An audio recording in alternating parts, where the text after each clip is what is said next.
Muy pero muy buenas noches, bienvenidos a Palabra de Leuco. Estamos apurados porque es un programa realmente caliente, porque la actualidad es caliente. Hoy, en un día, en 24 horas, han ocurrido tantas cosas desde el punto de vista informativo, económico, político, que realmente uno piensa que no va a dar abasto. Pero vamos a intentar resumir lo más importante de una jornada cargada de información. En principio, le digo que en instantes nomás, en instantes después de mi columna editorial, vamos a conversar con dos economistas de fuste, con Martín Tetaz, columnista de este programa, profesor universitario, columnista de Jorge Lanata, economista independiente, y con Marco Lavagna, uno de los principales economistas que tiene el Frente Renovador de Sergio Massa. ¿Qué pasa con este portazo, a mi criterio, yo me hago cargo, este portazo irresponsable de Luis Caputo? ¿Va a haber acuerdo con el Fondo Monetario Internacional? ¿Cuál va a ser la dimensión económica de ese acuerdo? ¿Qué va a pasar con los mercados mañana? ¿Cuándo va a mejorar la economía? De todas estas cuestiones, en instantes vamos a conversar con Martín Tetaz y con Marco Lavagna. Está, por supuesto, el profesor Luis Alberto Romero, un historiador de los más importantes que tiene el país. Vamos a conversar de algunas cosas que yo voy a charlar inmediatamente en la columna respecto de qué tipo de sindicalismo, qué tipo de peronismo tenemos en la Argentina. ¿Es democrático de verdad? Algunos apuestan a cierto golpismo. ¿Qué pasa con la corrupción en el sindicalismo también? De todo eso vamos a conversar con Romero. Y por supuesto, estamos hablando de la doctora Adriana Amado, que nos trae un tema realmente interesante respecto de quién cree en los hechos. ¿Tienen algún valor en la discusión, en el debate público, los hechos concretos? ¿O cada uno cree lo que quiere, lo que siente y en lo que está jugado desde el punto de vista ideológico? Enseguidita con Adriana Amado y Federico Andacasi, bueno, con su ironía y con su habitual talento, se va a referir a los muertos políticos, que hay en la Argentina. Así que, si usted me permite, arranco diciéndole que el peronismo atravesó culturalmente a la Argentina e instaló algunos aspectos positivos y otros absolutamente negativos.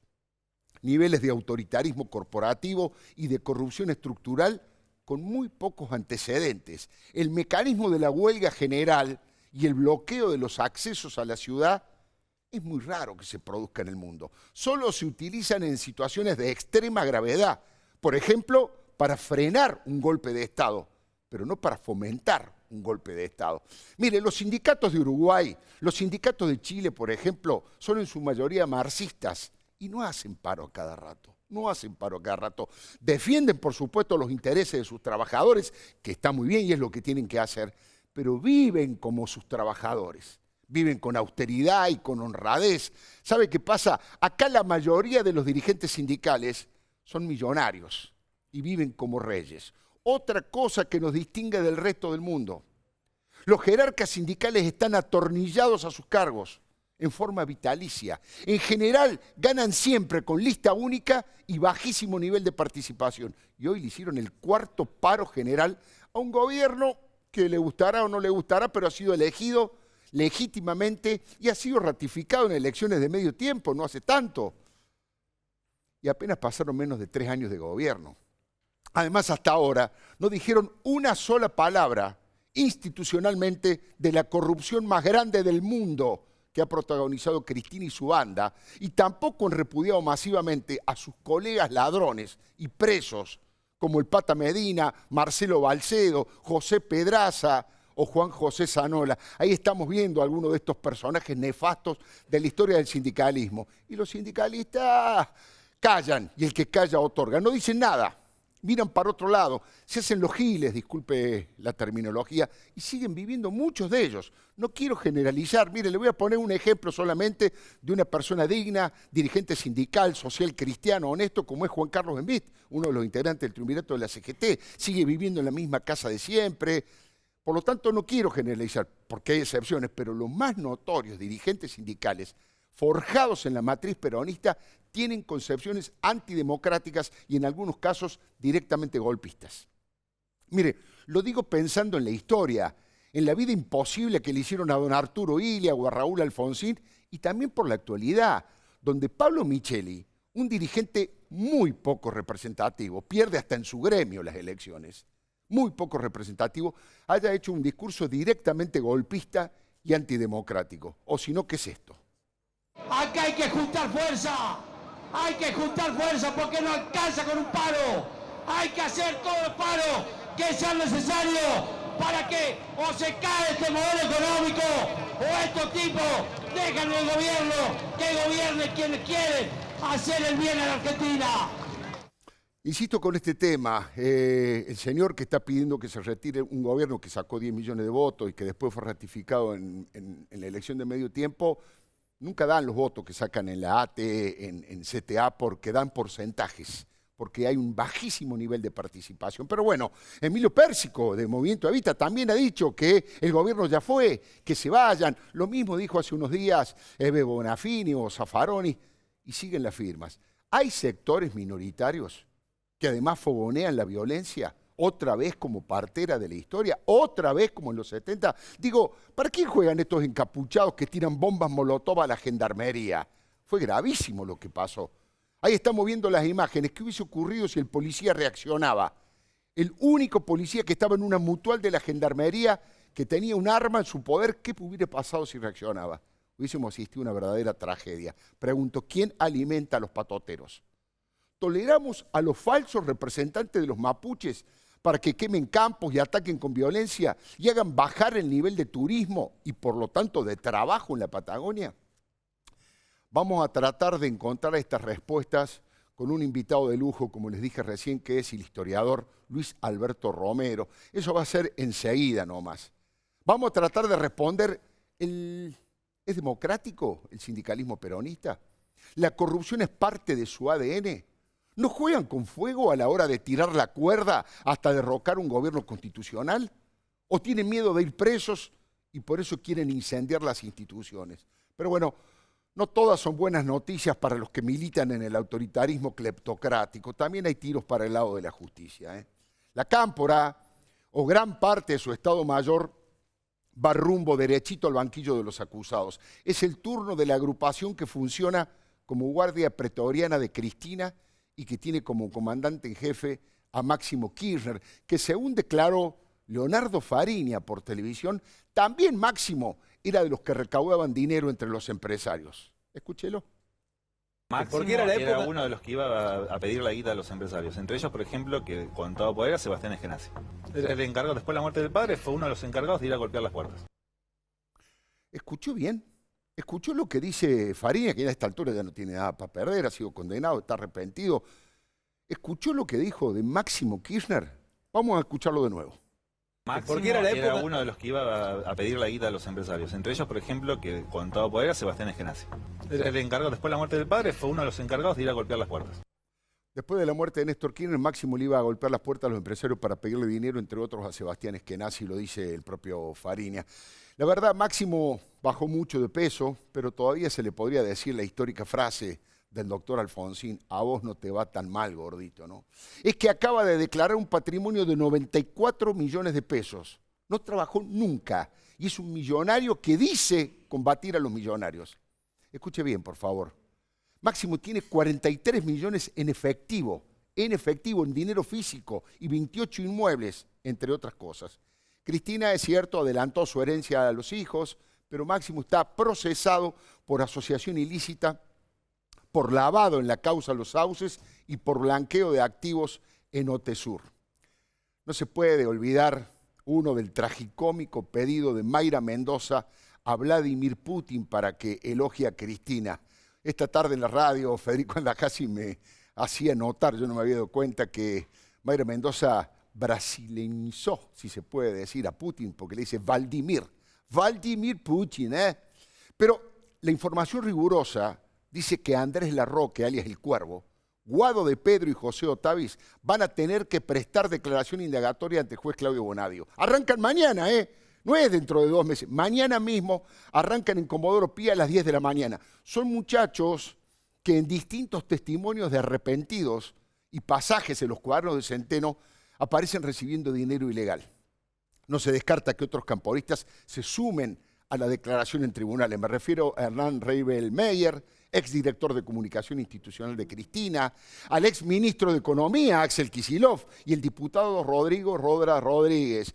Es que hay un pendrive donde Hugo Martín Larrauru tiene toda la información archivada y complica mucho a los que decían ser los pibes para la liberación y terminaron siendo los muchachones para la corrupción. Mire, nadie sabía muy bien de dónde sacaba el dinero la Cámpora para movilizarse con tanta estructura y aparato, colectivos, carteles, pecheras. Larrauru, el del pendrive, era el secretario privado de Juan Manuel Abal Medina, uno de los jefes de gabinete de Cristina. Abal Medina lo liberó de culpa a su colaborador, se hizo cargo él, reconoció por escrito a Abal Medina que Roberto Barata le daba fondos para la campaña en el 2013, pero Abal Medina se hizo un poquito el tonto y dijo, yo no sabía que esos fondos tenían origen ilegal. Le pregunto, ¿no consultó por qué se lo daban en bolsos y no a través de una transferencia bancaria como corresponde? Ese dinero sucio y sin recibo alguno se distribuía en la Casa Rosada, a Larroque para la campaña en la provincia y a José Otavis bajo el rubro campaña sucia. ¿Escuchó? Campaña sucia. Es decir, extorsiones apretadas, publicaciones de mentiras. Una pinturita a los chicos, ¿no? Mire, José López lo involucró al Cuervo Larroque, dijo que le había pedido 5 millones para un acto en mayo del año 2015. Josecito se negó y recibió la aprobación de Julio Devido porque le dijo que esa plata había que canalizarla con Guado de Pedro porque él es el que controlaba a Justicia Legítima. Lo dijo José López por escrito, ¿eh? Ahora esto también hay que investigarlo. ¿Hubo jueces? ¿Hubo fiscales kirchneristas que recibieron dinero ilegal? Bueno, de hecho, el doctor Alejandro Fargosi denunció al actual camarista Alejandro Slócar. Podemos ver, las movilizaciones de la Cámpora, insisto, prácticamente cada uno con su bandera, cada uno con su pechera. Cualquiera que ha militado en política sabe lo que cuesta eso, el esfuerzo que hay que hacer para ahorrar, para hacer fiestas, para hacer algún tipo de contribución y pedir para poder tener semejante nivel de estructura, ¿eh? Ahí está la Cámpora. La verdad que los soldados de Cristina no representan a nadie y se ganaron todos sus lugares gracias al dedazo de Cristina y a la genuflexión verticalista de sus actitudes. Ellos solo quieren que vuelva Cristina y que Macri huya en el helicóptero. Ese es su sueño destituyente. Dicen que lo hacen por el bien de la patria, pero en realidad es para conservar sus cajas de dinero, sus quintitas y sus módicos puestos, porque si no es con Cristina no tienen otra forma de conseguirlo. Y para que ningún kirchnerista quede preso, obviamente, ese es el principal objetivo. Están en franco repliegue, hay que reconocerlo también, en todos lados. José Otavis, presidente del bloque de diputados de la provincia de Buenos Aires. ¿Se acuerda José Otavis? Hizo fuerza durante un tiempo en el Frente para la Victoria Cipolitakis y en un burlesque teatral con Moria Kazan. Vale la pena observar algunos de los aspectos de Otavis. Es imperdible. Vaya este romance. ¿Y de diciembre? ¿Y el 6 de cuándo fue el anuncio así de la estreno de la obra? ¿El 6 de enero? Los Reyes Magos. Ahí está bailando con Moria Kazan. Reconozcamos que gracia para bailar no tiene Otavis, lo digo con todo respeto, ¿no? Recién lo veíamos con Vicky Cipolitakis. Y esta es la... Piensen que la organización de la Cámpora en la provincia de Buenos Aires y el bloque de diputados estaba en manos de este señor, José Otavis, que tiene que ir ahora a declarar ante el juez Bonadío. Bueno, por eso Otavis tuvo que soportar en silencio los ataques feroces y discriminadores de Luis Delía. Luis Delía lo acusó de ser un pelotudo, comegato y mariscal de la derrota, a través del Twitter. No estoy inventando nada. Es que el valiente piquetero vocero de Irán no se atreve a decir que Cristina, Scioli o Aníbal fueron los que condujeron a la peor derrota de la historia del peronismo en la provincia de Buenos Aires. Por eso se la agarra con el más chiquitito. La banda del Cuervo Larroque trató de traidor y cagón a Diego Bossio, quien hasta hace 5 meses era una de las mejores esperanzas de crispación, como le decían antes a Cristina. Los camporistas en realidad intentaron colonizar el Estado. Muchos lo escrituraron a su nombre como si les perteneciera para siempre.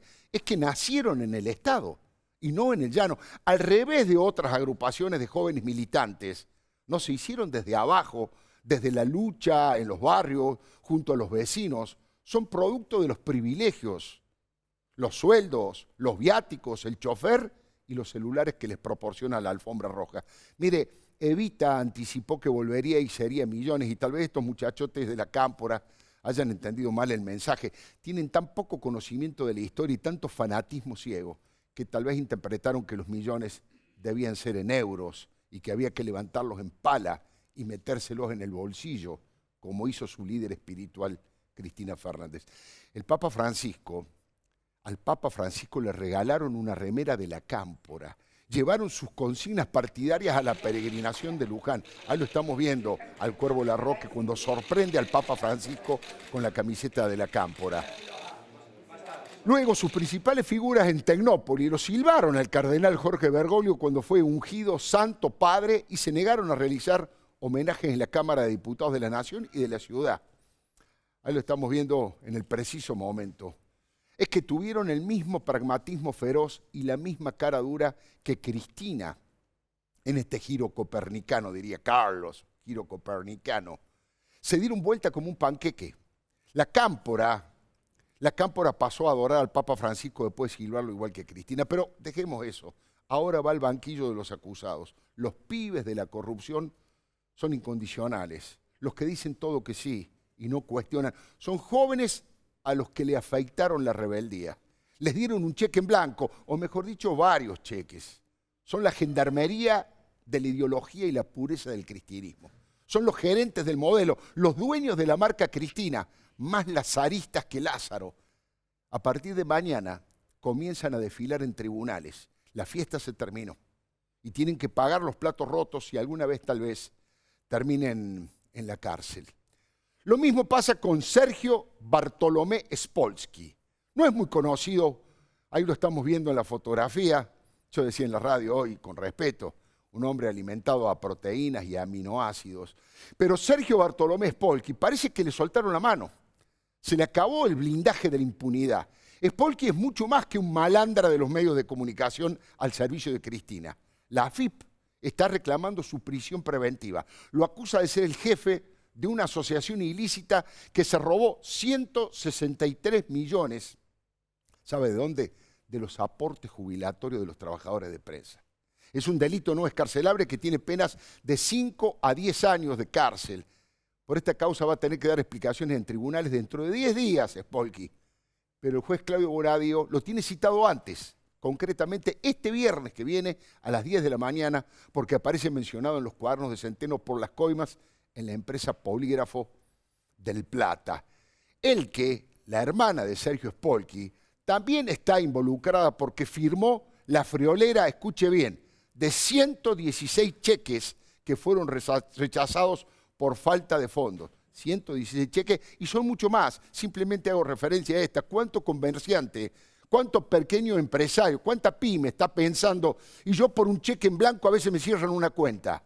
136 solo la hermana de Sergio Spolsky. Él es un integrante de lo que yo llamo el cártel de los malandras de los medios K.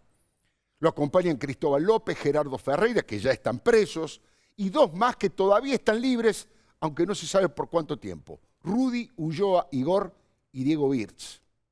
En la causa en que estafó a sus empleados, estoy hablando de Spolsky, a los que no les depositó fortunas destinadas a su futura jubilación, también están citados a declaración indagatoria otros personajes que tuvieron los medios, que tuvieron algún tipo de sociedad, vínculo o negocio con Spolsky.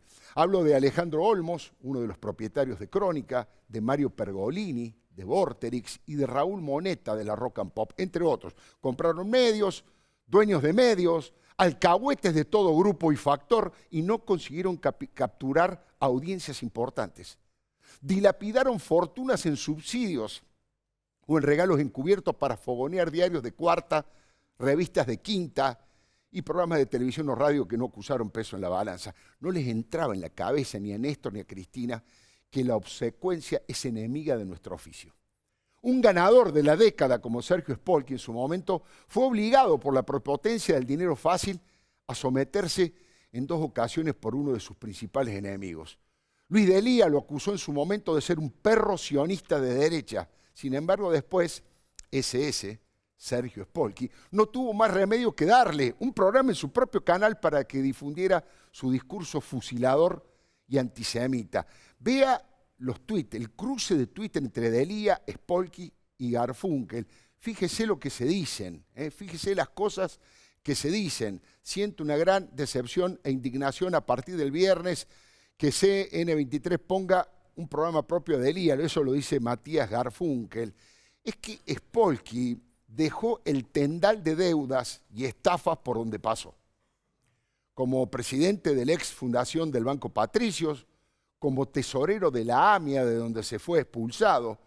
Mire, a Spolky no hay que comprarle ni un auto usado, Y si te da la mano, después tenés que contar los dedos para ver si te falta alguno. Es increíble cómo pudo subsistir tanto tiempo comprando y vendiendo empresas, escondiendo a los verdaderos propietarios, diseñando estructuras que disfrazaban a sus accionistas con testaferros o con indigentes o con jubilados, prestanombres.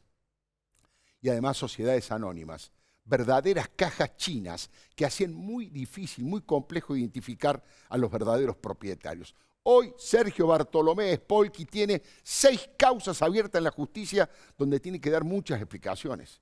El juez en lo penal económico, Juan Galván Greenway, posiblemente lo procese con prisión preventiva como hizo con otros directivos de su multimedio al servicio de Cristina.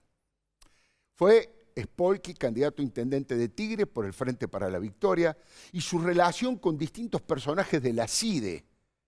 Estamos hablando de la CIDE de la Rúa, de la CIDE de Kirchner y le digo más, de la CIDE del actual gobierno de Mauricio Macri. Esa relación con los servicios es que lo protegió durante mucho tiempo a Spolky. Y además nunca fue criticado por 800 periodistas que Spolky dejó en la calle sin trabajo, sin indemnizaciones y sin aportes jubilatorios. Hubo protestas, por supuesto, en tiempo argentino y esa situación tan desagradable que se vivió allí con los trabajadores reclamando por sus indemnizaciones, por su fuente de trabajo. Esto es lo que yo denuncié, o por lo menos lo que intenté denunciar en mi discurso de agradecimiento por el Martín Fierro con el que fui distinguido el año pasado. Les recriminé que muchos compañeros, periodistas, ya sea por ideología o no, responsabilizaban a Macri de sus despidos y de su desocupación, cuando los culpables fueron estos aventureros, estafadores que vaciaron las empresas y se guardaron en sus bolsillos los casi 1.000 millones de pesos que recibieron por parte de Cristina en concepto de pauta publicitaria entre el 2009 y el 2015. ¿Escuchó la cifra? 1.000 millones de pesos en 6 años Cristina le dio a Spolky. Ahora no escuché ni leí críticas sindicales o de los periodistas kirchneristas a Spolky, a Cristóbal o a Gerardo Ferreira. Nadie le dijo, Spolky gato. Le perdonaron la vida a sus victimarios para no criticar a Cristina, que fue la que lo alimentó. Mire, ellos no juraron nunca ante los santos evangelios, pero ahora Dios y la patria se lo van a demandar. Será justicia. Le doy mi palabra. Bueno, tal como lo prometimos, tenemos la posibilidad de conversar aquí con 2 economistas de Fuste. Buenas noches, Marco Labaña. ¿Qué tal? Buenas noches. ¿Usted se juega de visitante? No, con todo respeto, el señor Martín Tetaz, permanente columnista de este programa, pero ahora en carácter también de invitado. Arranco por Marco Labaña. Yo decía, caracterizaba a la renuncia de Luis Caputo, el Toto Caputo, como un portazo irresponsable. Algunos de mis amigos me decían, es una exageración. No sé qué opina usted. ¿Cómo califica la renuncia de Caputo el día del paro de la CGT, donde Macri estaba en Estados Unidos negociando con el Fondo Monetario Internacional y por sorpresa, sin avisarle a nadie? A ver, primero me cuesta pensar que esto no haya sido acordado con el Fondo Monetario.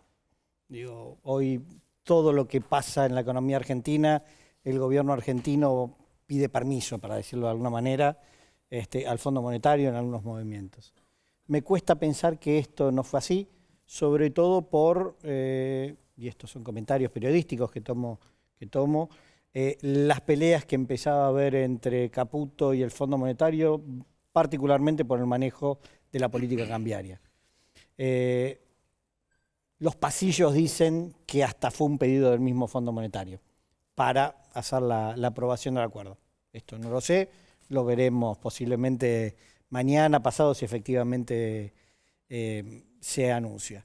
En todo caso, yo te diría que hay 2 cosas que me preocupan 2 o 3 cosas que me preocupan mucho de la salida. Primero, el grado de falta de previsión de la economía argentina, o la imprevisibilidad de la economía argentina. El no tener claro cuál es el rumbo que se está llevando. Esta política parece que tener como espasmos de golpe, ¿no? La salida de un ministro que hacía 2 meses había sido muy ratificado. El segundo punto, si querés, lo que parecería ser, si se confirma esto que también fue pedido del Fondo Monetario, sí, esto a confirmar. Sí, yo creo que sí, porque lo ha dicho hasta el propio Macri. Christine Lagarde está feliz con la designación nueva, ha dicho. Con lo cual, sin que se le caiga la cara de vergüenza. Si querés, la preocupación doble es la injerencia cada vez más grande hasta en el nombramiento de funcionarios. Sí, eso me parece peligroso. Ahora lo cual es muy peligroso. Y tercer punto unido de esto, si querés, es que hacía 2 meses una de las condiciones que se firmó con el acuerdo con el Fondo Monetario era fortalecer la independencia del Banco Central. Esto está claro que el Banco Central no tiene ninguna independencia, ni del Poder Ejecutivo, y ahora parecería ser mucho menos de las imposiciones de política que vengan de afuera. Yo creo que el gobierno tiene que empezar a replantear, lo vengo diciendo hace tiempo, su política económica, tiene que empezar a reorientarlo y desde ya sentarse a negociar con el Fondo Monetario, pero poniendo como objetivo primario es cómo hacemos para crecer la economía. Si no crece la economía, si ese no es el eje central, te puedo asegurar que ninguno de los problemas estructurales de la macroeconomía los vas a solucionar, por lo menos de forma sustentable. Bueno, interesante. La pregunta es la misma. ¿Cómo caracterizás vos la renuncia de Luis Caputo? Si es verdad que fue un acuerdo con el Fondo Monetario que fue a pedido del fondo, que parece ser cierto por lo que dijo el propio Macri, ¿por qué no tuvieron la inteligencia política de hacer una conferencia de prensa? Luis Caputo acá, su reemplazante acá, Nicolás Dujovne acá, si querés el propio presidente diciendo, bueno, hemos ido modificando, creemos que hay una nueva etapa, y no que aparezcan de pronto a las 7 de la mañana sorprendidos por una renuncia de Caputo. ¿Por qué, si fue un pedido del fondo, no lo hicieron racionalmente frente a la sociedad dando certezas? Sí, Alfredo, hay dos datos. Primero, la renuncia en sí. Y segundo, el timing, las formas, claro, digamos, que es la segunda gran incógnita. Respecto de la renuncia, lo cierto es que Caputo venía desgastado en lo personal. Es alguien que viene del sector privado, que no está acostumbrado a los roces de la política y que tuvo una presión tremenda en estos 3 meses, sobre todo cuando el dólar saltó 40, tuvo incluso un scratch ¿te acordás? En un restaurante. Sí. Después lo escracharon porque se había ido unos días de vacaciones y también lo escracharon por las redes. Entonces, tuvo un desgaste y tomó una decisión. Esta decisión, aparentemente, por la información que tengo, ya lleva más de 15 días y además está confirmada por varios datos, por los movimientos que hubo de funcionarios que ahora asumieron en el Banco Central en los últimos días, que también, por ejemplo, borraron cuentas de Twitter, hicieron cosas que evidencian que ya sabían que iba a haber un cambio. Es decir, que ya se conocía esta decisión de Caputo. Y lo segundo es la discusión de cuándo se toma, finalmente, cuándo se hace el timing de la renuncia en el día de hoy. Y ahí el día probablemente no podía haber sido mejor, porque, claro, la discusión era, bueno, algún día tiene que ser, ¿no? Como dijo el ministro cuando le preguntaron a Dujovne hoy a la tarde en Estados Unidos. Algún día, si se iba, algún día tenía que elegir para irse. Podía haberse ido después de la firma del acuerdo con el fondo, pero entonces la lectura iba a ser, pucha, esto recién arrancan el nuevo acuerdo y a los 15 días se va el presidente del Banco Central, no iba a quedar bien la renuncia en ese momento. Podría haber sido hace 15 días cuando se tomó la decisión, pero seguramente estos 15 días entre la renuncia de Caputo y que apareciera el acuerdo con el fondo, el mercado iba a ser implacable en estos 15 días, iba a ser muy duro. Y entonces salió el día antes del anuncio del fondo con la confirmación, que fue el dato que nosotros dimos hoy en primicia en Mitre al mediodía, de que salía el acuerdo mañana. Entonces el mercado, que al principio había reaccionado muy mal a la noticia, y los activos argentinos habían caído, el dólar se había disparado, etcétera, hacia el mediodía se empezó a dar vuelta, porque dijeron, bueno, está bien, hay una mala noticia, se va Caputo y se discute también, esto que decía Marco, se pone en tela de juicio de independencia del Banco Central, etcétera, pero al mismo tiempo hay una confirmación fuerte de que en algún momento estuvo en duda en los últimos días, de que el acuerdo con el fondo está firme y que sale mañana. Ahora, suponete que sea absolutamente rigurosa la información tuya, Martín, y sea cierto. ¿por qué no viajó Caputo a Estados Unidos? Y en Estados Unidos, insisto, con Macri, con Duhovne, con Caputo, con el nuevo presidente del Banco Central, hacen un anuncio racional, formal, transmitiendo confianza, certeza, un camino balizado, razonable, y no que de golpe aparece la renuncia de Caputo y hay que salir atrás a correr de los acontecimientos. Yo lo que tengo entendido es que la decisión de la renuncia estaba consensuada y acordada, inclusive informado, por supuesto, el Fondo Monetario, digamos. No tenía sentido, de hecho Caputo decía, no quiero firmar el acuerdo con el fondo yo y que lo tenga que cumplir otro, no le quiero poner condiciones al que sigue, yo ya tomé la decisión personal, y que el timing fue una decisión unilateral de Caputo. O sea, que Caputo se corta, sin experiencia política, sin saber cómo manejar estas cosas, dice, bueno, para mí es hoy, me tengo que ir, y entonces que el anuncio fue un poco intempestivo por parte de Caputo respecto al timing, con la elección que tiene que ver con esto que te estoy diciendo acá respecto de por qué hoy, no mañana y no la semana pasada. Pero que ahí hubo cierta, sí, claramente pecó de cierta ingenuidad de no hacer el anuncio un poco más formal. Por otro lado, Alfredo, acordate que hace pocos días cuando fue a negociar la comitiva del Banco Central al Fondo Monetario, a muchos les llamó la atención que no fuera Caputo. No fuera Caputo. Fue Cañonero, que de hecho sigue en el Banco Central, ahora sabemos que sigue Sandleri y número 2 Cañonero, pero nos sorprende que hace 15 días el plan hubiera sido que siguiera de hecho Cañonero en el propio banco, y por eso fue él a negociar a Estados Unidos. Recién hablábamos, Marco Labaña, del tema de la relación de Argentina con el fondo. No me considero una persona anticapitalista. Si uno le pide plata al fondo, muchas cosas tiene que dar certeza de que va a pagar, porque nosotros lo fuimos a buscar al fondo. Ahora, que el fondo se meta hasta en la elección del presidente del Banco Central y que decida si va a haber flotación sucia o flotación no sucia, me parece que nos hace perder un nivel de autonomía y de independencia económica demasiado grande, ¿no? Sí. A ver, primero tenemos que entender cuál es la función del Fondo Monetario. El Fondo Monetario no es un banco que presta plata, como puede ser, por ejemplo, el BID o el Banco Mundial, o la misma la CAF, que son organismos internacionales que financian proyectos, financian infraestructura, financian desarrollo, o el BID, por ejemplo, financiando la asignación universal por hijo. Digo, tienen otras funciones. El Fondo Monetario Internacional lo que hace es velar por la estabilidad financiera en el mundo, o por lo menos de sus miembros, los que forman parte del Fondo Monetario. Y para lograr eso, lo que hacen son programas financieros. Digo, tienen distintas líneas de crédito, pero para casos como Argentina, lo que hace son programas que aseguran esa estabilidad que ellos creen. Y para eso siempre viene de la mano con ajustes, con restricciones en temas de los mercados financieros, en el sistema bancario. Cuando uno mira todos los acuerdos stand-by que firma el fondo, tienen mucho de este eje. Cuando uno va a buscar al fondo, tiene que esperar que el fondo se meta en ciertas decisiones, o que por lo menos te exige un plan acorde a lo que ellos quieren. Ahora,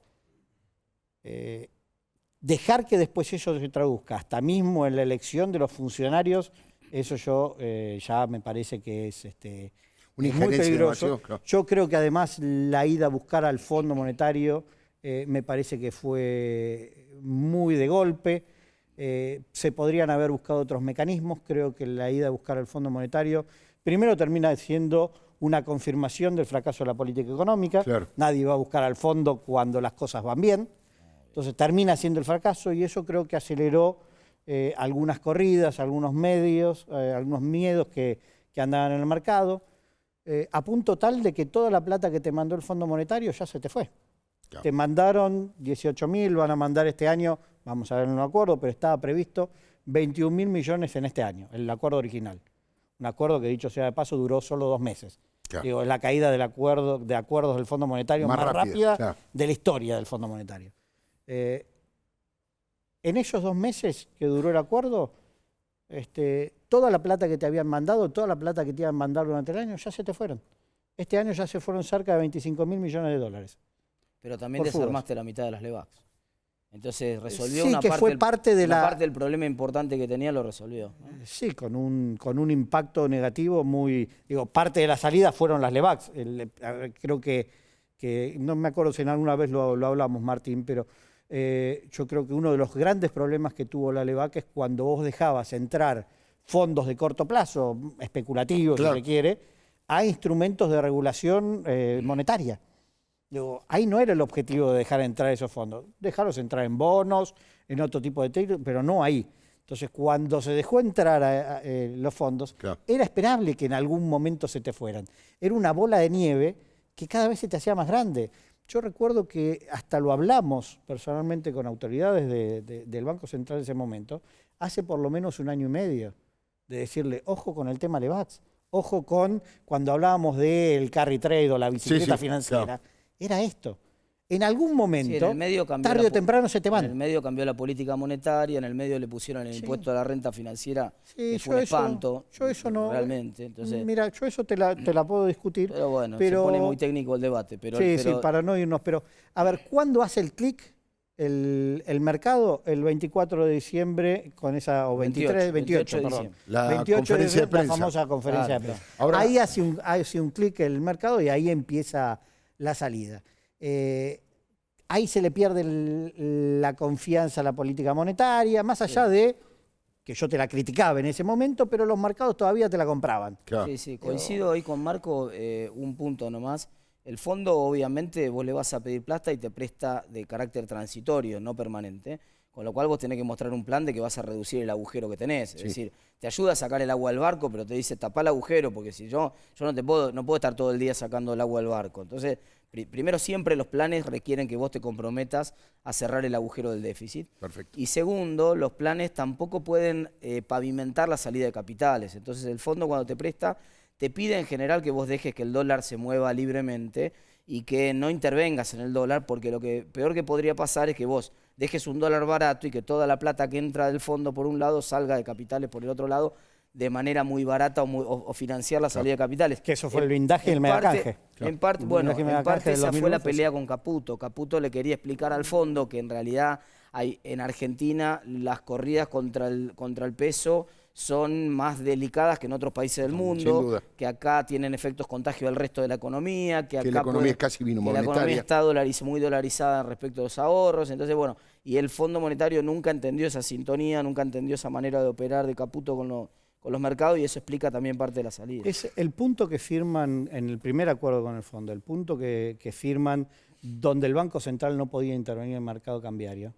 Ahí ya te daba una noción de que el programa con el fondo fracasaba. Claro. Digo, en el medio de corridas, economías como la Argentina, la idiosincrasia que tiene Argentina respecto del dólar, hacía necesario que el Banco Central estuviera para evitar los picos. No te digo para evitar que suba porque tarde o temprano te iba a subir. El mercado te hizo el ajuste. Claro. Pero lo que vos tenías que hacer era regular, no tener los picos esos que de pronto llegabas a 41 y después te bajabas a 36, que fue un poco los movimientos que vimos. Entonces, eso tiene que ser la intervención del Banco Central. Coincidimos en que mañana se va a anunciar el acuerdo con el fondo, o por lo menos un preacuerdo. El gobierno se comprometió hasta públicamente a una cosa semejante. ¿Qué va a haber? ¿Un adelanto mayor del dinero ya acordado? ¿Va a haber un dinero extra que algunos decían que iba a ser muy importante, cerca de los 20.000, y luego trascendió que iba a ser exiguo, cerca de los 5.000? ¿Cuál es la información que ustedes tienen o la intuición de cómo va a ser el acuerdo que se va a anunciar mañana? Mi información es que efectivamente es un paquete de 20.000 millones más, 20.000 lo millones. que ya estaba acordado antes, que básicamente ingresaría durante este gobierno, porque vos sabés que, como lo decía Marco recién, Claro. el programa acordado con el fondo eran supuestamente 50.000, pero entraban 29.000 en este gobierno y 21.000 en el gobierno, que sigue. viene. Eso generó que el programa se quedara por ahí corto, que el mercado dijera, che, pero a esta gente no le alcanza con esta plata para financiar todos los vencimientos de acá el año que viene. Aparentemente se anunciaría mañana esos 20.000 millones más que ahora sí alcanzarían para cubrir el resto del programa financiero. Pero también escuché el resto de las versiones, yo tengo esa versión bastante firme, Sí, de que serían 20.000. Lo que hay que ver es si esos 20.000 se suman a los 50 o es O que es los adelanto de 50 los se 21. adelantan y son Claro. esos 20 que más o menos Sí. también te daría. Eso Yo todavía creo que no hay está que claro. esperar, pero en todo caso, la pregunta que te tenés que hacer es qué va a hacer el gobierno después de que consiga eso. Claro. ¿Cómo empieza a rectificar el rumbo? ¿Va a volver a caer en la misma tentación de cometer los mismos errores una y otra vez? ¿O va a poder, dentro de la crisis, empezar a encauzar la economía de forma distinta? Espero que lo logre. En todo caso, si lo quiere hacer, el punto número uno, como te decía al principio, tiene que estar puesto en cómo hacer crecer la economía. Si no crece la economía, lo único que vas a estar haciendo es pateando para adelante la pelota un año más. Ese era el planteo inicial del gobierno. Cuando el gobierno asumió, el modelo inicial era: no queremos hacer el ajuste ortodoxo de shock, lo que queremos es ajustar con crecimiento. O sea, que crezca la economía y fuera diluyendo el déficit y el crecimiento de la economía. Eso funcionó mientras hubo financiamiento. El problema es que para hacer eso, sin la necesidad de hacer un ajuste de shock, tenés que tener abierto el financiamiento y en parte por errores propios y en parte por las condiciones internacionales se le cerró el financiamiento. Yo te soy sincero, yo creo que el gobierno desde el inicio primero tuvo una mala lectura de algunas cuestiones. Ejemplo, la cuestión inflacionaria, no menor. Y eso lo fue llevando a ir cometiendo errores de entrada. Te puedo sumar el tema del EVAC como ejemplos de errores que casi se dieron desde el inicio. Y atrás no tenía en realidad una política de desarrollo económico, digamos, de todos sectores. Ibas cada vez, y todavía está yendo, que eso es lo que tiene que revertir el gobierno, cada vez una economía más concentrada y cada vez más dependiendo de lo financiero. Claro. Y eso no te genera puesto de trabajo. Digo, es muy importante lo financiero. Ese panorama, Marco, no coincide con lo que pasaba en la economía, por lo menos hasta fines del año pasado. Hasta fines del año pasado, claramente el riesgo país venía bajando, la inflación despacio, pero venía bajando, había mucha creación de empleo. De hecho, los datos, mirá, mañana se va a conocer el dato de pobreza, el jueves se va a conocer el dato de pobreza del primer semestre de este año. Va a dar obviamente más alto que lo que fue el semestre anterior, pero va a dar incluso más bajo que cuando estaba Cristina y más bajo que en el va a dar cerca del 27%. Pero todavía no tenés el efecto de la devaluación. Todavía no está el efecto de la devaluación, pero todavía el efecto positivo ahí es de que todavía pesa que hasta el mes de abril tenía fuerte creación de empleo. Entonces, digamos, el gobierno venía convencido de que era importante crecer para bajar el déficit. A ver, yo no creo que el gobierno... Lo que pasa es que cometió muchos errores desde esta conferencia de prensa del 28 de diciembre. Bueno, todos estos que estuvimos comentando, la mala suerte de la cosecha que le salió mal y perdió 8.000 millones de dólares, y las condiciones internacionales que se le dieron vuelta. Metés todos en una licuadora y tenés la crisis. Yo no creo que el gobierno tenga mala voluntad o que no quiera hacer crecer la economía o que no quiera que a todos nos vaya bien. Digo, después tus políticas resultan positivas o resultan negativas. Y cuando vos ves, más allá de haber tenido en algunos momentos, algún semestre o algunos meses, buenos datos económicos, uno tiene que analizar más los periodos. Y digo, cuando vos te fijás vas a tener, y esto no significa, porque yo lo he criticado mucho, la famosa herencia o el campo minado que yo lo llamaba, que dejaba el gobierno anterior. Pero este gobierno vas a terminar con un producto per cápita, ese ingreso por habitante, 6 puntos por debajo, una inflación acumulada en 4 años de 220%, esto es 35% anualizado de inflación, un déficit fiscal que hasta ahora viene siendo más o menos lo mismo, ahora el mercado te lo va a ajustar, pero tampoco es que vas a ir a un equilibrio fiscal como se vende, vas a tener un equilibrio de 3 puntos de déficit. Pero una economía donde tenés caída de inversión, porque el año que viene, mismo dicho por el presupuesto, vas a caer casi 10 puntos de inversión, consumo cayendo, salarios perdiendo relación a la inflación. Dijo usted en el periodo cuando uno mira y compara 2015, cuando asumen, con la situación con la que va a terminar el periodo presidencial. Digo. Está claro, Marco, que chocó acá, el gobierno chocó, es evidente, por eso fue al fondo, coincido contigo en eso, está muy claro. Pero también está claro que, por suerte para el que le toque, a fines de 2019, la economía queda con los fundamentos mucho más corregidos. Voy a ponerlo esto en castellano para la gente. La economía va a quedar con mucho menos déficit fiscal, la economía va a quedar con la imposibilidad de emitir ya por lo menos 1 año y medio sin emitir para financiar el déficit, con un dólar muchísimo más competitivo y con la mitad del trabajo o más de la mitad del trabajo de corrección de precios relativos en tarifas hecho, porque este es un gobierno que asumió donde 85% de las facturas de los usuarios del área metropolitana de Buenos Aires se pagaban con subsidio del gobierno y se va a ir con un 70-30, digamos, ¿no? Entonces, el gobierno desde ya hizo cosas que corrigió, hay otras cosas que le salieron mal, pero el próximo gobierno, sea quien sea, hasta puede ser el mismo oficialismo si es reelecto, va a asumir con una situación tan delicada como la que tenía anteriormente. No, porque los precios relativos están corregidos. En algunas cuestiones, mirá, te pongo presión impositiva. Presión impositiva exactamente la misma. Alta, sí. Sí, el problema estructural, ese problema estructural. Con lo cual, cuando la bajás, tenés problema de cómo contenés el déficit. No, tenés que bajar problema el gasto, de cuenta corriente. Decirle a la gente, hablarle a la gente de bajar los impuestos, sin hablarle de bajar el gasto es mentirle. Acá lo que pasa es que los políticos nunca quieren decir eso. El político siempre dice bajar los impuestos porque suena más sexy, pero acá hay que bajar las dos al mismo tiempo. No coincido, mira, hay algunas cosas que desde ya siempre tenés para bajar gastos y optimizar, pero después es cuestión también de cómo repartís la torta. Hoy, ¿qué es lo que te está pasando, para decirlo mal y pronto? Estás cazando dentro del zoológico. Le cobrás impuestos siempre los mismos. Sí, por supuesto. Lo que tenés que hacer es agrandar la torta, cobrarla a sectores donde hoy no están tributando, es formalizar la economía, pero sobre todo tenés que crecer. El presupuesto del año pasado, que más allá que era una mentira que duró un día, porque después de votarlo al día siguiente ya habían cambiado todos los parámetros, decía que íbamos a crecer 3,5 puntos. Vamos a caer 2,5 puntos. Eso en términos de recursos tributarios significa 250.000 millones de pesos. Sí, claro. Digo, es más de la mitad del ajuste que está haciendo el gobierno ahora. Entonces, crece. Después optimizar, corregir los gastos. Ojalá, lo que pasa es que dicho así es una expresión de deseo. Desde ya, después tenés que llevarlo. Crecer, pero después cómo es el gran debate. Después tenés que llevarlo a la práctica y poner bien los objetivos. Y lo vamos a dejar a Alfredo porque tiene que, están apretando los tiempos, que seguir. Pero le agradezco mucho, ha sido muy interesante escucharlos a ambos, disintiendo, acordando con respeto. Pero toda esta crisis está generando también muertos políticos. Y Federico Andajasi, en su columna, va a explicar quiénes son y por qué esos muertos políticos. Y se saben que están muertos, ¿no? Porque, vos lo decías un poco en tu editorial, pero ¿te acordás esa frase de Lelutier, suéltame pasado, ¿no? Sí. Yo creo que a la Argentina le está pasando un poco eso, ¿no? Porque el pasado quiere adueñarse de la Argentina otra vez, ¿no? Ese pasado aterrador que se aferra con esas manos de cadáver, ¿no? Huesudo a este presente, donde los fantasmas en realidad ya cada vez tienen menos cabida, por lo menos eso quiero creer. Los espectrales bomberos de incendiarios, ¿no? del peronismo, de los cuales hablamos acá hace un par de semanas, bueno, tuvieron que volver a enrollar sus mangueras, manguera lanzanafta, hay que aclararlo, ¿no? Y huyeron en su autobomba destartalada, modelo 1945, hay que decirlo, ante el repudio de quienes no quieren volver a ese pasado terrorífico que significó el 2001.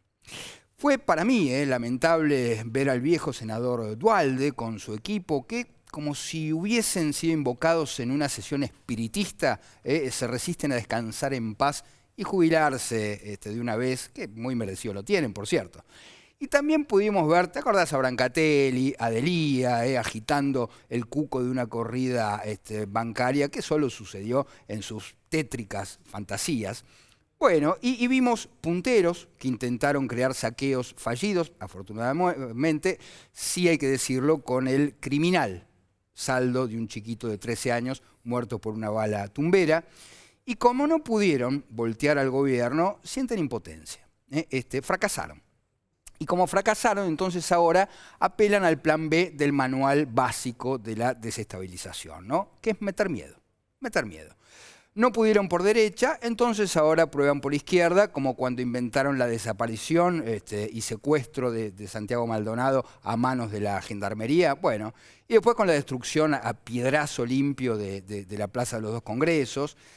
Entonces, al mismo tiempo que Bonadío llamaba a declarar, vos recién lo decías, Alfredo, en tu editorial, a los pibes para la liberación, sospechosamente apareció de repente en las redes con profusión el escudo de Montoneros con la leyenda Patria o muerte venceremos, ¿no? Yo me acuerdo bastante de eso. Y como si estuviese todo sincronizado, también vos lo mencionabas, Alfredo, se sucedieron una cantidad de hechos que no terminaron en tragedia de milagro. Dejaron una bomba en los baños de los cines de un shopping de Pilar, con pocas horas de diferencia. Dejaron una granada en el Hospital Parisien, ahí en La Matanza, que como en el caso anterior, la policía lo tuvo que hacer estallar. Y sería bueno saber si esa granada estaba o no en el lote de esas armas que desaparecieron en la época de Rossi, ¿no? Misteriosamente, y de las cuales no se supo nada más. Y al mismo tiempo se registraron intentos de sabotaje en las redes de gas de las escuelas de General Rodríguez. Esto es gravísimo. Recordemos, de paso, que Cristina se regodeó con la explosión y la muerte de la vicedirectora y el portero de una escuela de Moreno, en el discurso que dio en el Senado, pero olvidó mencionar que ese municipio casualmente está en manos de su escudero, Walter Festa, que desvió los fondos para mantenimiento de las escuelas que le había generado ya la gobernadora.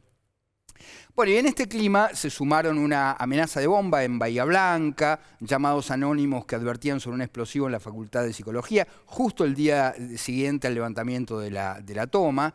Y ayer, bueno, se agregó a la lista esa imagen que veíamos recién, ¿no? Ese atentado, pues hay que decirlo, fue un atentado, esa bomba con molotov, ahí a la obra social de Gendarmería, apuntó a un policía. Quiero decir, no le dieron otra vez de milagro, podía haber sido una tragedia, bueno, esos encapuchados que participaron de la marcha. Y para completar el cuadro macabro, bueno, de un tiempo, como te decía, que se resiste a permanecer en el pasado, la CGT declaró el cuarto paro general a Mauricio Macri. Y como frutilla del postre, vos lo señalabas, bueno, el fuego amigo de Nicky Caputo, ¿no? Que le chamuscó los papeles a... Luis Caputo, no, Nicky Caputo. Perdón, Luis Caputo, que le chamuscó los papeles a Macri en medio de su viaje a Nueva York. Y le sopló a la compañera de baile, ¿no? Además, como hacían en la adolescencia cuando bailaban con la música de Alejandro Ponle Sica, bueno, en lo mejor del momento. Bueno, y una vez más, Alfredo, va a ser el cine quien explique la realidad nacional. Vos te acordás que en 1999 se estrenó Sexto Sentido, sí, claro. la película protagonizada por Bruce Willis y el pequeño Haley Joel Osment, así se llamaba. Y hoy se estrenó, en nuestro país, ojo los que les gusta el cine, Cuarto Sin Sentido. Cuarto sin sentido. Cuarto sin sentido. Sí, es el cuarto paro general que la CGT le hace a Mauricio Macri. Y puede parecer poco en comparación con los 13, recordemos, que sufrió Raúl Alfonsín, pero es muchísimo comparado con el único y solitario paro que le hicieron a Néstor Kirchner, ¿no? En la versión original, se acordarán, el protagonista es el doctor Crow, así se llamaba, un psicólogo infantil. Bueno, en nuestra versión el protagonista se llama Crow, que en castellano es Cuervo, Crow Larroque, concretamente, que si bien no es psicólogo, es completamente infantil, hay que decirlo, peina canas, incluso en sus partes pudendas, y sin embargo aún él se cree un puber, ¿viste? Todavía. Así que Crow Larroque, un nostálgico de los montos de guita que recibía de Cristina, fundamentalmente, ¿no? Entra en contacto con el pequeño Marcos Peña, quien en la primera entrevista le confiesa: veo gente políticamente muerta. Caminando como gente normal, dice, ¿no? Ellos no saben que están políticamente muertos. Bueno, en la versión original el niño le cuenta a Crow que escucha una voz que le suplica para que lo ayude a salir de un armario oscuro, es una escena tremenda, mientras grita que él no robó nada. Bueno, en nuestro caso, Alfredo, el pequeño Marcos le dice a Crow Larroque que también escucha un lamento de alguien que le pide que lo saque de una bóveda, en este caso, en el que se quedó encerrado, y le dice que él no robó los 500 millones de los fondos de Santa Cruz, mientras pronuncia una letanía. Éxtasis, tremenda, esa parte a mí me aterró. Crow Larroque supone que el pequeño Marcos padece delirios y no sabe cómo ayudarlo, entonces Larroque, ¿te acordás? Escucha una vieja cinta de una sesión con otro paciente que presentaba los mismos síntomas, sube el volumen al máximo y entonces confirma que él también oía gente políticamente muerta. Escuchá el tráiler, es impresionante. Yo, Cristina, pelotudo. Es una cosa aterradora, aterradora. Entonces, Crow Larroque comprueba finalmente que Marquitos decía la verdad, que podía ver y comunicarse con personas políticamente muertas. Podía escuchar, por ejemplo, ¿sabes qué? Los llantos de Gualdini, el ruido de los fósforos de la caja de Herminio Iglesias, los parlamentos de Lorenzo Miguel, las confesiones de Luis Barrionuevo, las amenazas de Moyano y, bueno, los aterradores discursos de Baradel, que eso da miedo en serio. Bueno, así que Crow Larroque descubre que él, aunque se cree un adolescente, está políticamente muerto, igual que Aníbal y Alberto Fernández, igual que Guillermo Moreno, igual que Diana Conti, igual que Julio De Vido, que Amado Vudú. El kirchnerismo no es más que un triste fantasma del pasado, pero es el único que no se da cuenta que está políticamente muerto. Lo dice el señor Federico Andajasi. En instantes, después de un breve corte, vamos a escuchar al profesor, obviamente uno de los historiadores más importantes que tiene la Argentina, al profesor Luis Alberto Romero. Vamos a hablar del sindicalismo peronista, de la historia de esa matriz y, por supuesto, la doctora Adriana Amado. ¿Creemos en los hechos? Hay algunos que directamente ignoran los hechos en sus creencias. Enseguidita nomás, ya venimos.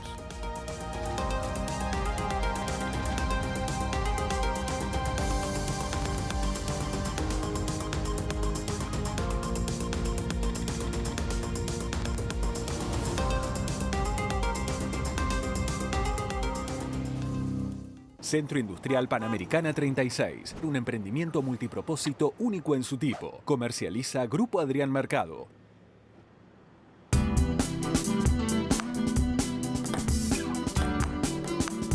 No puedes estar en todas. Necesitas Tango Gestión. Te la dejo picando. Tango Software. Crecer es posible. Mi corazón con el Kini late más. Dale, prendete. Vos también hacete fanático al ritmo del Kini 6 y vení a festejar todas las semanas. Es bueno que sepas que estamos ahí. Grupo Emerger. Compromiso profesional. Asegúrate en la segunda, donde lo primero sos vos. Grupo Asegurador La Segunda.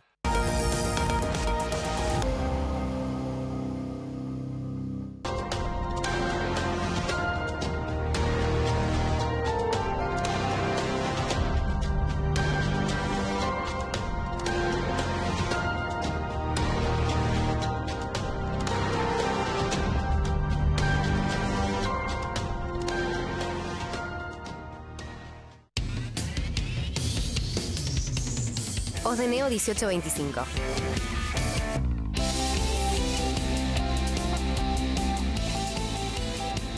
Estamos.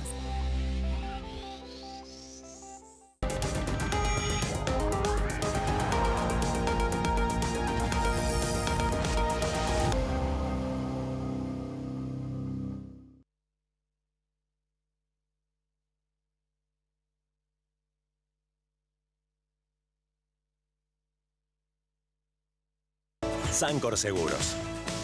Detrás de la sonrisa de Mariana y la de más de 5 millones de asegurados.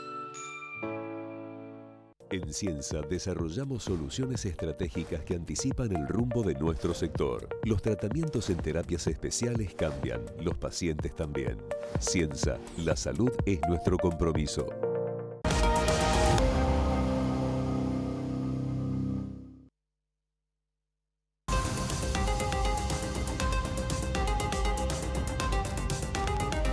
Bueno, lo prometido, la gran posibilidad de hablar con alguien del pensamiento, del estudio de la historia, con el profesor Luis Alberto Romero, y no tanto de la coyuntura, de la actualidad, como venimos hablando en un programa periodístico. Gracias por haber venido, Luis Alberto. Bueno, de arranque nomás, boca de jarro, ¿es el sindicalismo peronista un sindicalismo democrático? ¿Se lo podría definir como democrático según los cánones históricos? No, yo creo que ese sí que no encaja dentro de casi ninguna de las definiciones de democracia que son muchas, ¿no? Por un lado, su funcionamiento interno es, como usted lo decía al principio, es casi escandaloso, ¿no? Esta idea de que no puede haber minoría en la conducción sindical y que los que están en el gobierno manejan la elección, confeccionan el padrón. De hecho, muy difícil que haya cambio de gestiones en el sindicalismo, ¿no? Y por otro lado, esto de la representación de la clase trabajadora, como uno podría decir que ocurría en los 60, cada vez es más difícil de creerlo esto, ¿no? Porque hay una distancia muy grande entre ese grupo dirigente y un mundo del trabajo que solo una parte está sindicalizado, hay mucho otro que no lo está, ¿no? O sea que tiene una especie de representación un poco ficticia en este momento, ¿no?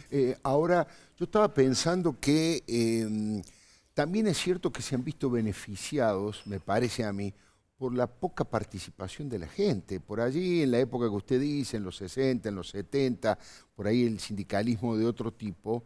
Bueno, en las asambleas había gran participación, en los votos gran participación. Ahora es menor la gente que participa, que va a las asambleas, y eso le asegura la continuidad o eternizarse en el cargo a algunos burócratas o jerarcas, ¿no? Bueno, sí, efectivamente, en la década del 60-70 ellos mismos estuvieron muy cuestionados por esa participación, todo el sindicalismo antiburocrático, el sindicalismo de Córdoba, etcétera, todo eso afectó mucho a la dirigencia sindical, que solo se volvió a consolidar cuando Perón volvió al gobierno en el 73. Ahí sí aprovecharon el gobierno para ratificar todos los instrumentos que ellos tienen para atrincherarse, y entre ellos la eliminación de la oposición, que fue bastante sangrienta en esos años, ¿no? Sin duda.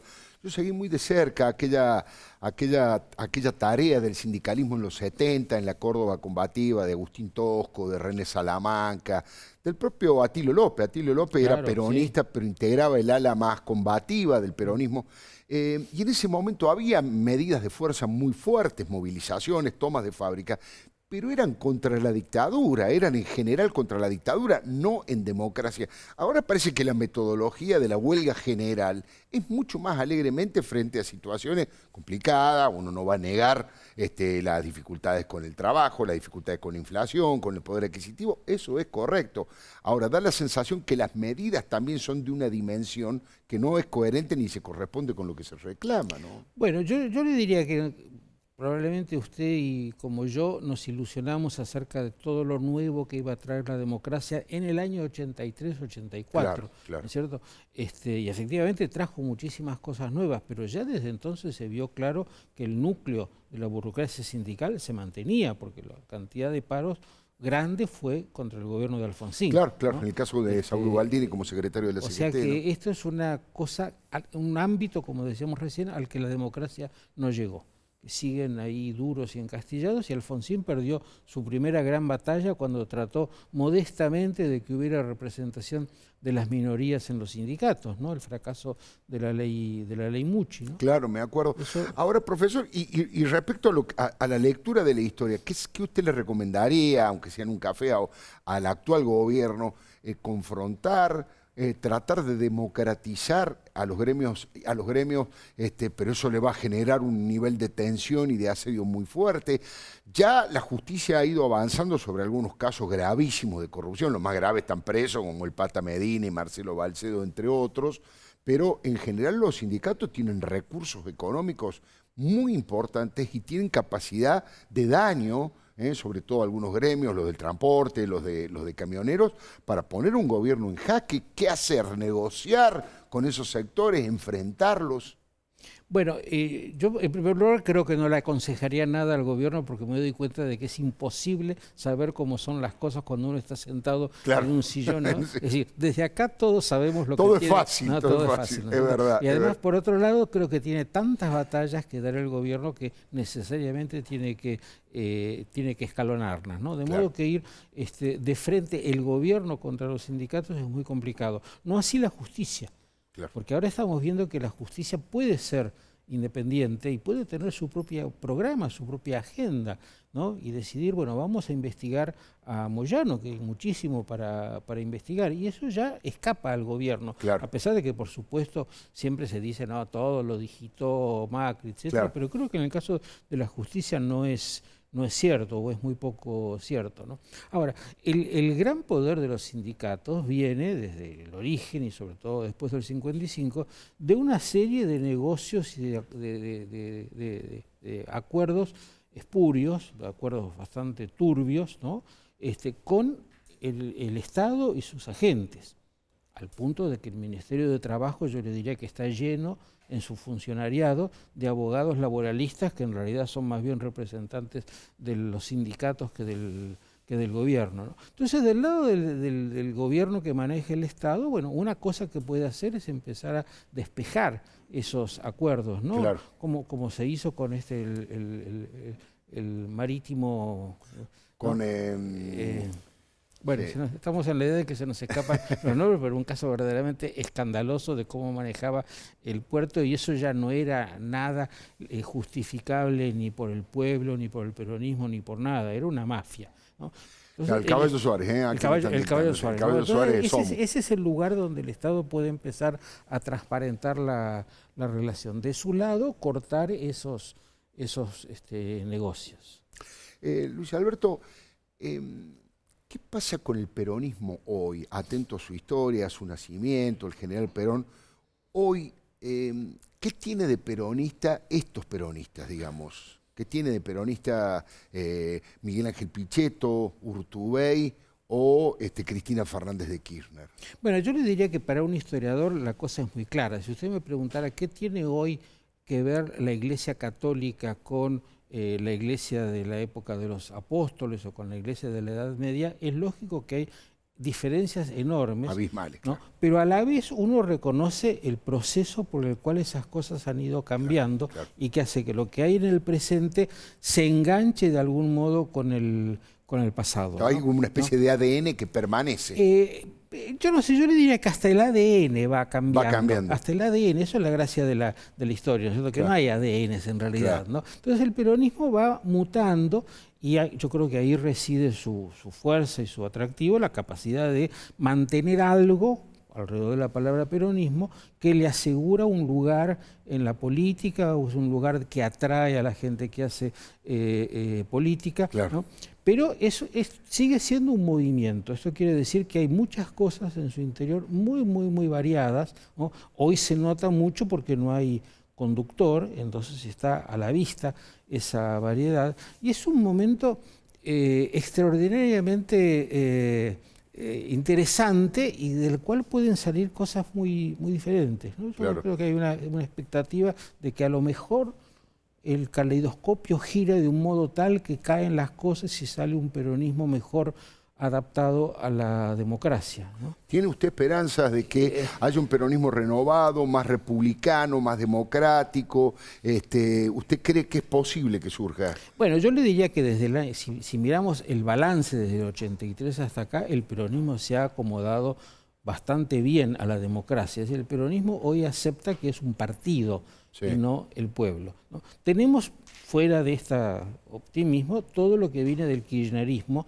que es realmente la versión contraria extrema y que creo que tiene una enorme fuerza, ¿no? Recién Federico Andajasi decía que está muerto, pero yo creo que es como el Cid Campeador, ¿no? Que está muerto pero que sigue ganando batallas. Sigue ganando batallas aún muerto. El discurso, el relato que ha penetrado mucho en la sociedad. Penetró muchísimo y es capaz de aglutinar a la gente más variada, ¿no? Hasta los partidos de izquierda, etcétera, ¿no? Entonces, esa parte realmente es imposible de que se adecue a la democracia, ¿no? Pero hay otro, y a lo mejor las cosas caen de modo tal que se vaya achicando, tenga un lugar residual. Yo por ahora no lo veo, yo lo veo muy al discurso, muy vigoroso, pero bueno, creo que es una batalla que se puede dar. Que se puede dar. Ojalá, lo dejamos como cierre de la charla y lo dejamos como esperanza y expectativa. Yo creo que el sistema democrático argentino necesita un peronismo consolidado en función de la defensa de la democracia, de las instituciones, de la república, que trate de permitir que gobierne otro y que trate de llegar al poder, como siempre lo he hecho, pero con mejores ideas, con mejores candidatos. Y yo creo que eso es algo que los no peronistas tenemos que ayudar a que eso surja. A que eso surja, ayudar a parir ese peronismo nuevo. A educarlo. El profesor Luis Alberto Romero, un lujo que no hemos dado en este programa. Ya venimos con otra persona con un pensamiento intelectual realmente sobresaliente, la doctora Adriana Amado. Los argentinos creemos, o un sector, ¿creen todavía en los hechos, en las cosas que ocurren? ¿O en realidad más en su pensamiento y en su ideología? Ya venimos.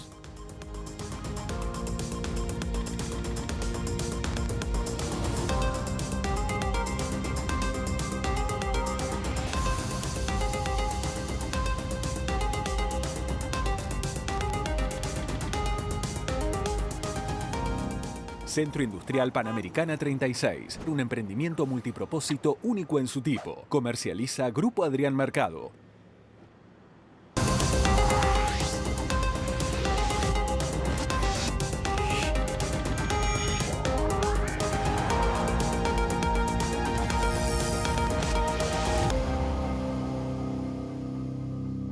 En Garbarino te invitamos a disfrutar la más amplia variedad de marcas y productos. Comprar rápido y fácil a través de nuestro sitio web, descargando la app, por venta telefónica o en más de 150 sucursales con el envío más rápido a todo el país. Garbarino, garantía de confianza.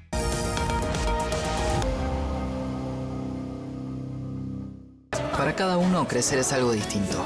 Lo importante es tener quien te acompañe. ¿Te parece que hice un video? Banco Ciudad, te quiere ver crecer. Más de 13.000 policías en calle. Seguimos avanzando hacia una ciudad más segura. Buenos Aires Ciudad. Vamos, Buenos Aires. Innovación permanente. Vago. Ética al servicio de la salud. Acero es desarrollo. Acero es Ternium. Invertí en UBA. Invertí en Banco Nación.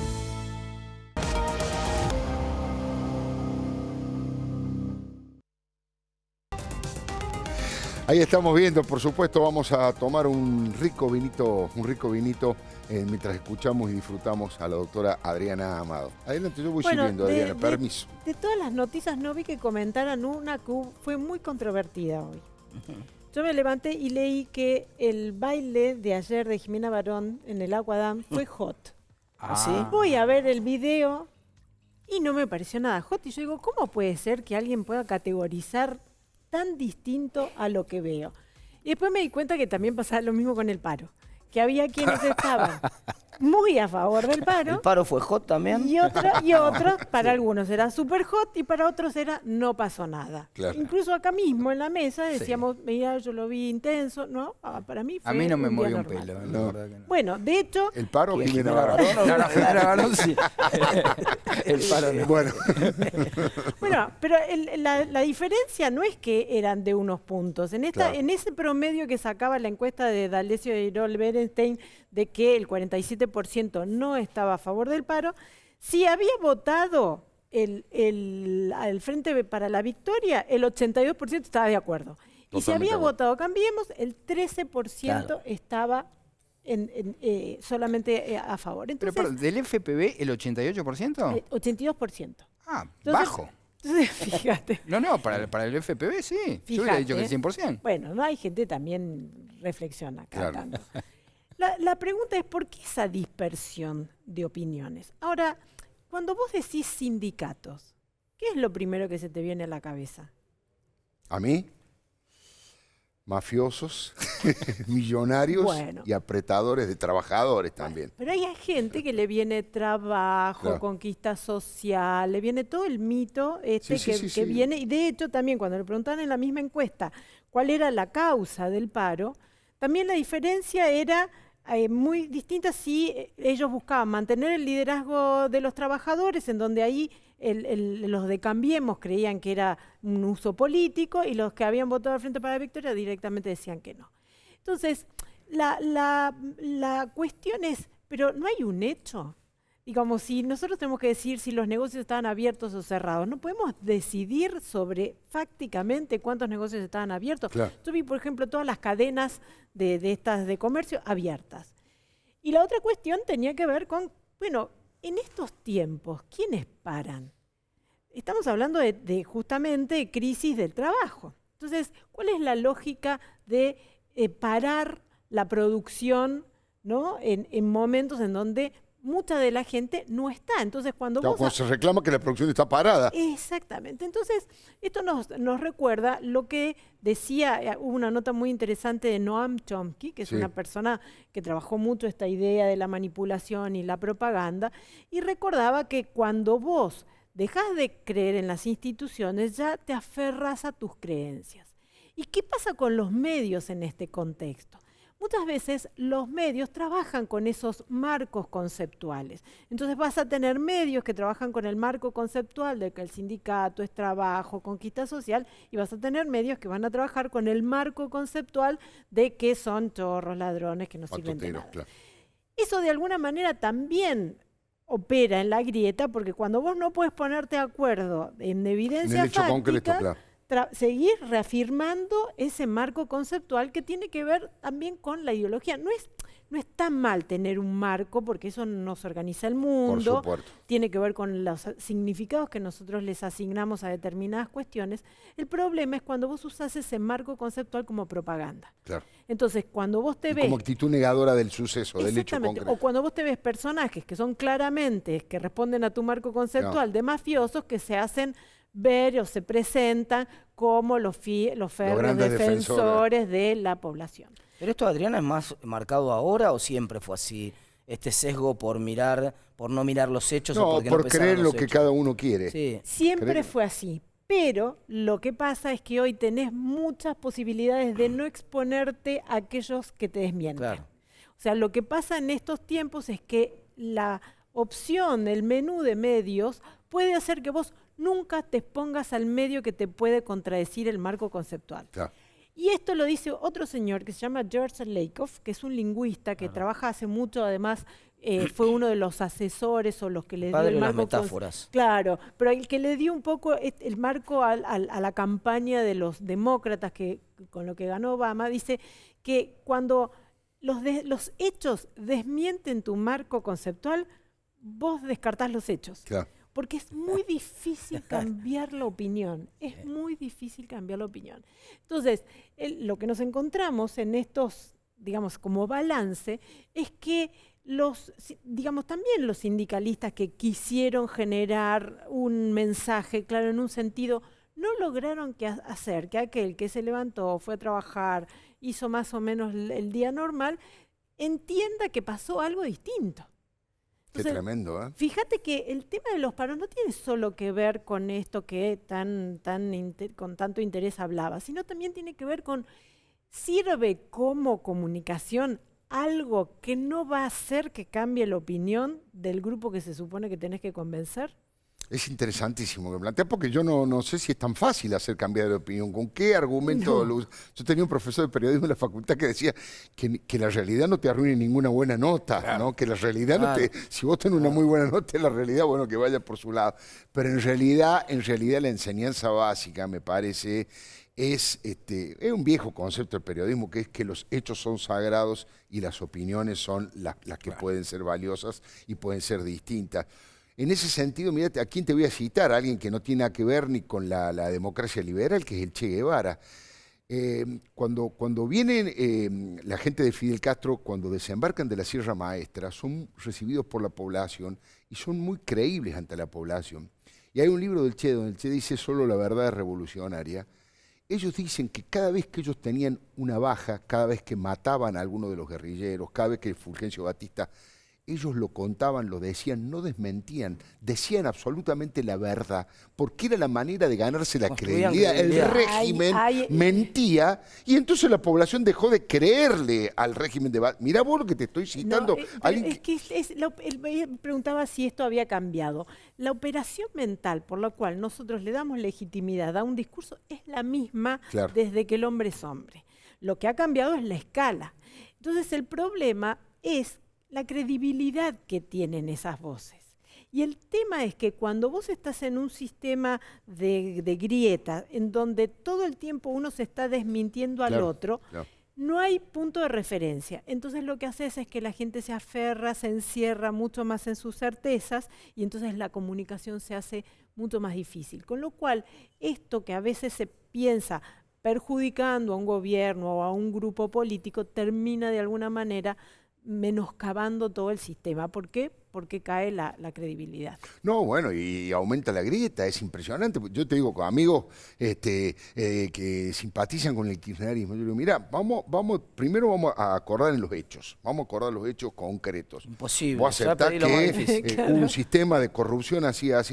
No, de ninguna manera, es un invento de ustedes, los medios. Bueno, entonces no hay posibilidad de que lo vemos. Porque si vos me decís, mira, como dijo alguna vez Diana Conti en un programa que yo conducía, ella dijo, los Kirchner, no dijo que robaban, pero dijo, los Kirchner necesitaban mucha plata porque saben que enfrentarse a los poderosos te va a generar dificultades. El argumento de Brienza, digamos, de alguna manera, ¿no? Era un argumento, pero partía de reconocer que había un enriquecimiento. Ahora, si vos me negás que se la llevaron toda, que establecieron un sistema brutal que todo el mundo lo conoce y todo el mundo lo sabe, más allá que ahora lo denuncian los que están de los dos lados del mostrador, los que pagaban y los que cobraban las coimas. Si vos no me reconoces eso, si no hay un universo de hecho en común, no podemos discutir el pensamiento. Bueno, vos sabés lo que dice Chomsky en esa nota, es que de alguna manera medios que son muy enfocados a la objetividad y a los hechos, como el New York Times, en última instancia estaban cayendo en la trampa de Donald Trump. ¿Por qué?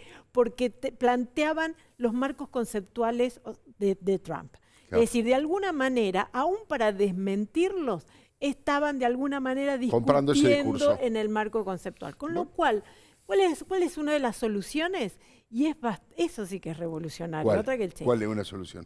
Cambiar de tema, salir de los tópicos y de los instalar una agenda distinta. Hablar de otras cosas. ¿Por qué? Porque de esas cosas que ya tenemos los marcos conceptuales súper consolidados, No hay forma. No hay forma de no hay modificar. forma. En cambio, es mucho más fácil volver a reconstruir la confiabilidad cuando vos empezás a trabajar por otro con lado. otras cosas que no tienen que ver con aquello que hablabas. ¿Querías decir algo? No, hay algo interesante, porque vos decís que en esta discusión, digamos, uno no admite absolutamente nada. Delía, sin embargo, si vos te acordás, esa frase de Delía que decía Kirchner es un HDP, pero es nuestro HDP. Pero nuestro HDP. Claro, impresionante. Impresionante.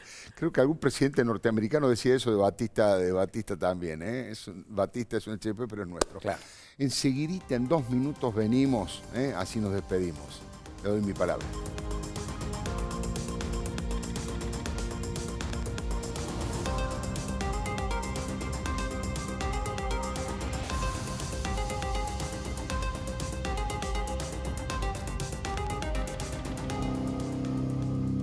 $1.000 millones en certificados de crédito fiscal para la inversión productiva. Concurso público para pequeñas, medianas y grandes empresas. Informate en inversionessanjuan.gov.ar. San Juan, tu destino de inversión.